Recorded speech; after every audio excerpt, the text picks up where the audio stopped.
Was Abraham an idolater before being called by God? What was the life of the patriarch of Israel like before leaving his land in obedience to the Lord's command? Does the Bible say anything about it? If you have this question, watch this video until the end, and subscribe to the channel to receive more studies like this. There is no specific verse that literally says that Abraham was an idolater.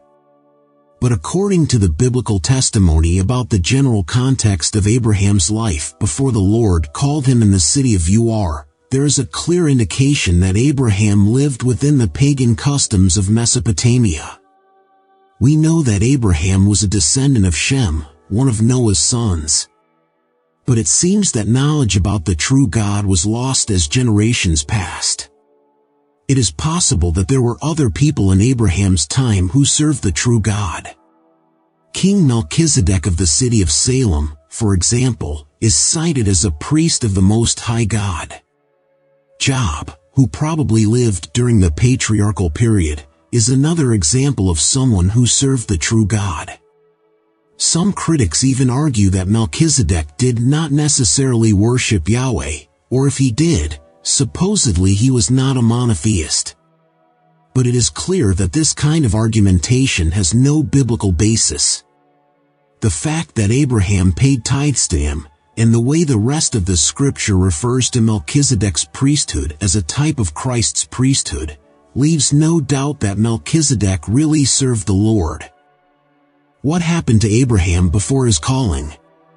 In view of the evidence that Melchizedek had knowledge of the true God, could the same be said about Abraham before his calling? One thing we should consider when we think about whether Abraham was an idolater or not is that the patriarch of Israel appears for the first time in the Bible as an old man. This means that we have no reliable source about Abraham's childhood and youth. Some ancient Jewish writings even try to fill this gap by bringing supposed information about Abraham's life before his calling. The Book of Jubilees, for example, says that Abraham began to understand that his father's family was idolatrous in his adolescence, and since then he would have started praying to the Creator. In fact, according to this writing, he would even have tried to convert his father and burned his idols, and the death of Abraham's brother, Haran, would also be related to this, because supposedly he died trying to save his father's idols from the fire. However, there are other writings in the Jewish tradition that say exactly the opposite. These writings not only place Abraham as an idolater, but also as a maker of idols. So, in any case, the correct thing is to understand that none of these writings were inspired by God, so none of this can be confirmed in the light of Scripture. What we are sure of is what is in the Bible, and although the biblical text does not provide details about it, it is clear that Abraham and his family lived in an evidently idolatrous context. How does the Bible seem to assert that Abraham was an idolater? In the book of Genesis, Abraham's calling is recorded without any prior introduction.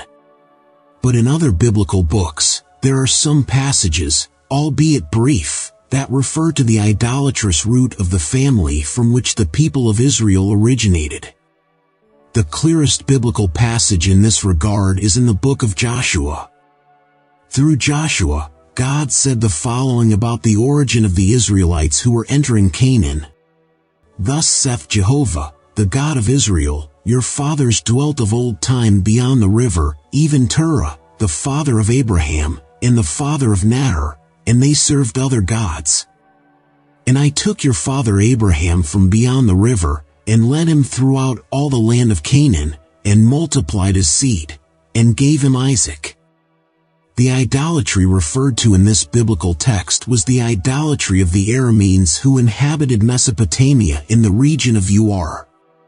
The city of Ur itself was a religious center dedicated to the worship of the moon goddess.